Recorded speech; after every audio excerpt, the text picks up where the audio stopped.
और इन जैसे नफरती लोग, बदबू पांडे जैसे नफरती लोग, जो इनकी पिटाई हुई है ना, एक नंबर हुई है, बिल्कुल बेहतरीन। सुन लीजिए, अरे बिल्कुल हिंसा को तरीके की बढ़ावा। एक महिला वो थी झांसी की रानी, जो पीठ पर अपने बच्चे को बांधकर इस देश के लिए शहीद हो गई। और एक सुन लीजिए, एक ये महिला है जो अपनी पीठ पर ये बांध के चली है कि मोदी को जिताना है और ये समझ लीजिए पूरे देश में नफरत को फैलाना है। सुन लीजिए, इनसे ये पूछिए कि ये बदबू पांडे जैसे लोग जो अपने घर से एक कटोरी चावल लाके इन्होंने कुंभ के अंदर लोगों को नहीं खिलाए होंगे, लेकिन जब कुंभ में भगदड़ मची उस वक्त पर साथ देने कोई बदबू पांडे जैसे नफरती लोग नहीं आए उस वक्त पर। और सबसे बड़ी बात ये कि ये खुशबू पांडे जैसे लोग जिनकी तबीयत से रिलाई हुई है और उनके साथ वालों की तो इतनी बुढ़िया पटाई हुई है कि इसके बाद ये दोबारा कभी सोचेंगे भी नहीं कि देश में हिंदू और मुसलमान के नाम पर ये नफरत फैलाने का काम करें। मैं इनसे पूछना चाहता हूँ कि जिस वक्त पर प्रयागराज में महिलाओं की नहाते हुए वीडियो बनके टेलीग्राम पर वायरल हो रही थी, उस वक्त पे ये लोग कहाँ थे जो अपने आप को हिंदुओं का ठेकेदार बताते हैं। This video is sponsored by Max Multi Speciality Hospital, 24/7 emergency trauma and critical care center with advanced services. Located at Hagarga Circle, Ring Road, Gulbarga. और समय क्या लग रहा है? देखिए, बिहार में खुशबू पांडे 30-35 लोगों के साथ मस्जिद गई, वहाँ हनुमान चालीसा पढ़ी, उसके बाद बहुत कुछ हुआ। क्या लग रहा है आपको? देखिए, नाम इनका खुशबू है, लेकिन पूरे देश में फैलाने का काम ये बदबू करती हैं। ये बात मैं आपको बता दूं, जरा आप इनसे ये पूछिएगा कि इनके बाप दादाओं का देश की आजादी में योगदान क्या रहा है, जो आज इस देश में नफरत फैलाने का काम कर रही हैं। जो ये लोग इस देश के अंदर नफरत फैलाने का काम करते हैं हिंदू और मुसलमान का, मैं उनको बता देना चाहता हूँ कि जितना इस देश की आजादी में योगदान हिंदुओं का, सिख का और ईसाइयों का रहा है, उतना ही योगदान मुसलमानों का भी रहा है। या आप बहादुर शाह जफर को नहीं भूल सकते, आप इस देश के अंदर जो है अशफाकुल्लाह खां को नहीं भूल सकते। और सबसे बड़ी बात ये कि ये खुशबू पांडे जैसे लोग जिनकी तबीयत से रिलाई हुई है और उनके साथ वालों की तो इतनी बुढ़िया पटाई हुई है कि इसके बाद ये दोबारा कभी सोचेंगे भी नहीं कि देश में हिंदू और मुसलमान के नाम पर ये नफरत फैलाने का काम करें। मैं इनसे पूछना चाहता हूं कि जिस वक्त पर प्रयागराज में महिलाओं की नहाते हुए वीडियो बनके टेलीग्राम पर वायरल हो रही थी, उस वक्त पे ये लोग कहाँ थे जो अपने आप को हिंदुओं का ठेकेदार बताते हैं। कई फोटो, कई वीडियो ऐसी सोशल मीडिया वायरल हुई जिसमें उनके हाथ में पिस्टल है। मैं आपको बताता रहूं, एक बात आप मुझे बताइए, जो कभी स्कूल नहीं जाएंगे, जिन्होंने शिक्षा कभी ली नहीं होगी, उनके हाथ में पिस्टल और तमंचे ही नजर आएंगे। जो पढ़ा लिखा आदमी होता है उसके हाथ में कलम नजर आती है। सरकार के काम गिनाती है, जैसे आप सरकार की आलोचना करते हैं, वो काम गिनाती है सरकार की कितनी। तो मेरी बात नहीं समझी आप, सरकार के काम कैसे गिनाती? क्योंकि सरकार ने कुछ काम ही नहीं किया है। तो जैसे काम वो कर रही है ऐसे ही काम सरकार कर रही है, दोनों एक जैसे ही तो काम कर रहे हैं। एक बात आप मुझे बताइए, सरकार के नेता भी हिंदू मुस्लिम वाले बयान देते हैं और उनके जो अंधभक्त हैं वो भी यही काम करते हैं। एक बात आप मुझे बताइए, ये बदबू पांडे जैसे लोग उस वक्त पे कहाँ होते हैं जिस वक्त पर नई दिल्ली रेलवे स्टेशन पर भगदड़ मचती है? आपने देखा कई हिंदुओं की जान चली जाती है, उस वक्त पे कहाँ थे?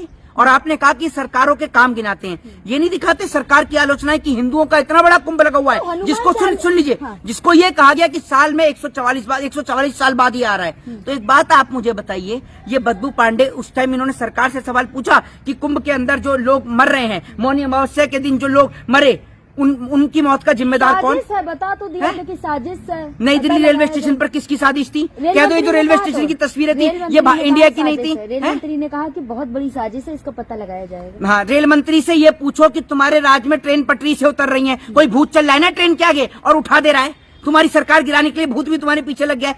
मतलब इस तरीके की इलॉजिकल बात जिनका कोई तर्क नहीं है, तथ्य नहीं है। एक तो आप अपनी गलती नहीं मानते, ठीक है। दूसरी बात यह कि जिस तरीके से आप बातों को छिपाने का प्रयास करते हो, पहली बात तो यह कि जब नई दिल्ली के अंदर रेलवे पे घटना होती है उस वक्त पर ये लोग अपनी गलती को मानते भी नहीं है, छिपाने का प्रयास करते हैं, चीजें छिपाने का प्रयास करते हैं। ये सबसे बड़ी चीज है। लेकिन वो हनुमान चालीसा पढ़ना गलत क्या है? कहीं भी पढ़ सकते हैं, आप यहाँ खड़े होकर पढ़ सकते हैं। मैं आपसे मेरी बात सुन लीजिए, ना तो इस देश के अंदर हनुमान चालीसा पढ़ने पर मनाही है और ना इस देश के अंदर कुरान पढ़ने पर मनाही है। किसी चीज को पढ़ने पर इस देश में मना नहीं है, लेकिन उसको पढ़ने की जगह है। एक बात मैं आपको बता दूं, हम हनुमान चालीसा अपने घर के अंदर या मंदिर के अंदर पढ़ते हैं। अब ये कहते हैं कि मुस्लिम लोग जो हैं वो सड़कों पर पढ़ते हैं, ठीक है ना, और क्या कहते हैं मुस्लिम लोग जो है वो 5 बार पढ़ते हैं, ठीक है, तो हम भी पढ़ेंगे, समझ रहे ना, हम भी पढ़ेंगे। और उसके बाद में ये लोग ये कहते हैं कि क्या कहते हैं वो सड़क पर पढ़ते हैं तो हम भी पढ़ेंगे। एक बात आप मुझे बताइए, जब सारा काम आप उनके जैसा कर ही रहे हो तो खतना भी करवा लो। उनके धर्म को क्यों अपना रहे हो? अपने धर्म के बारे में पढ़ो ना। अरे तो अपने धर्म में अगर 5 बार हनुमान चालीसा पढ़ ली तो क्या गलत हो जाएगा? अच्छी बात है ना कि मेरे को एक बात आप मुझे बताइए, आप अपने धर्म को मानेंगी या दूसरे धर्म को मानेंगी? धर्म को तो हमारे धर्म के हनुमान चालीसा में क्या लिखा हुआ है कि जो 7 बार पाठ कर होई छूटई बंदी महासुख होई। तो हमारे यहाँ 7 बार पढ़ने का प्रावधान है ना, तो हम क्यों पढ़ेंगे 5 बार?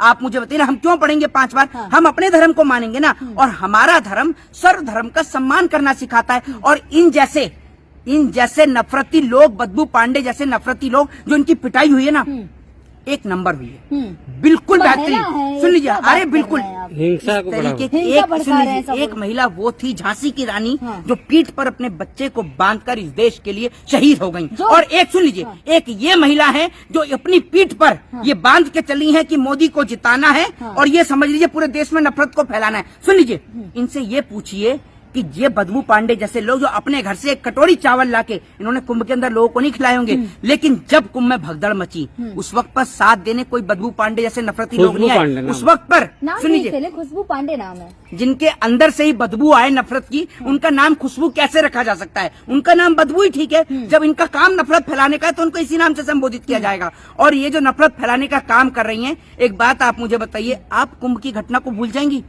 कुंभ की घटना के दौरान जब मुसलमान भाइयों ने मस्जिद के दरवाजे खोल दिए, कंबल बांटने का काम किया, हिंदू भाइयों का पेट भरने का काम किया, उन्होंने जाति, धर्म, मजहब सबको उठा के दरकिनार कर दिया, और उन्होंने सिर्फ इंसानियत का साथ दिया। और सुन लीजिए, एक और, जब इस देश में नफरत फैलाई जाती है कि मुसलमान थूक कर खिला रहे हैं, मुसलमान ऐसे खिला रहे हैं, वैसे खिला रहे हैं, और ये सब हिंदू सब वहीं जाके खा के आए ना, उनका साथ दिया ना। मेरी बात सुन लीजिए, साथ दिया ना मुसलमानों ने, और वहां पर उसमें कुंभ के अंदर ब्राह्मण भी थे, हर जाति, हर धर्म और मजहब के लोग थे, ये याद रखिएगा। समझ गई? सरकार ने वहाँ कोई सुविधा नहीं करी, वहाँ तो हमारे मुसलमान भाइयों ने मस्जिदों के गेट खोले थे कुंभ में जी। मुस्लिमों को बैन किया गया था कुंभ। मुसलमानों को आप कुंभ से बैन कर सकते हैं, लेकिन इंसानियत से बैन नहीं कर सकते। देखा ना, जो काम सरकार को करना चाहिए वो काम उन्होंने किया जी। नुपुर शर्मा अगर हनुमान चालीसा पढ़े तो आपके पेट में दर्द हो जाए। अच्छा। अब खुशबू पांडे ने पढ़ी तो पेट में दर्द। एक बात आप मुझे आप ये बताइए, ये खुशबू पांडे, एक बात आप मुझे बताइए, ये खुशबू पांडे जो अपने आप को इतना बड़ा हिंदू धर्म का ठेकेदार बताती हैं, इनसे ये कहीं ना थोड़ा सा शास्त्रार्थ करके दिखा लें। है हिंदू शेरनी। एक बात आप मुझे बताइए, ये इंसान है या जानवर है? हैं? इंसान है या जानवर है? इंसान है।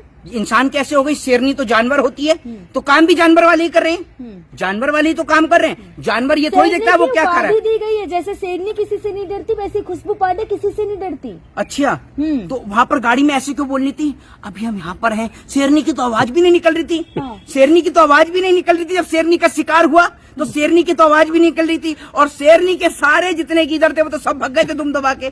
आप मुझे बताइए, ऐसी शेरनी है क्या ये? ऐसी ही शेरनी है। और उसके बाद जब पुलिस इन्हें लेके गई, उसके बाद भी इनकी आवाज नहीं निकली। और इनसे ये पूछिए कि आप बिहार के अंदर बीजेपी की सरकार है, ठीक है, उसके बाद में इनका शिकार हो गया आपकी शेरनी का, तो एक बात आप मुझे बताइए, जो नफरत पूरे देश में आपकी शेरनी फैला रही है, पहली बात तो मैं तो इसको इंसान समझता था, ये आपने सही बताया, शेरनी यानी ये जानवर है। तो एक कहावत है हमारे में, भैंस के आगे बीन बजाने से कोई फायदा नहीं है। तो जानवरों को, सनातनी हूँ मैं, कट्टर सनातनी हूँ, कट्टर सनातनी है। तो इनसे पूछो कुंभ क्यों नहीं नहाने गई?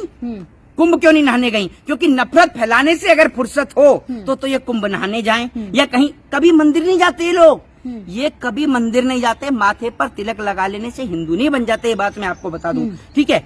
ये लोग कभी मंदिर नहीं जानते, ये कभी धर्म के बारे में नहीं जानते। अगर ये धर्म के बारे में जानते होते तो ये कहते कि हम 5 बार हनुमान चालीसा पढ़ेंगे, ये कहते कि हमारे धर्म में लिखा है कि 7 बार, जो 7 बार पाठ कर रोई छूटई बंदी महासुखी, हम 7 बार पढ़ेंगे। लेकिन ये कहीं भी खड़े होकर मस्जिद के बाहर, एक बात आप मुझे बताओ, मस्जिद के बाहर आपको हनुमान जी मिलेंगे या मंदिर के अंदर आपको हनुमान जी मिलेंगे? जरा मुझे ये बताइए। मंदिर के अंदर मिलेंगे ना। और दूसरी बात ये, भगवान है जी, कण कण में भगवान है, कण कण में भगवान है। लेकिन ये थोड़ी है कि आप जो है अपने धर्म का निरादर करो, आप तो ये अपने धर्म का अपमान कर रहे हो। दूसरी बात ये कि जो हमारे धर्म में लिखा है हम अपने धर्म को ही तो मानेंगे, और हमारे धर्म में सर्व धर्म का सम्मान करना लिखा है।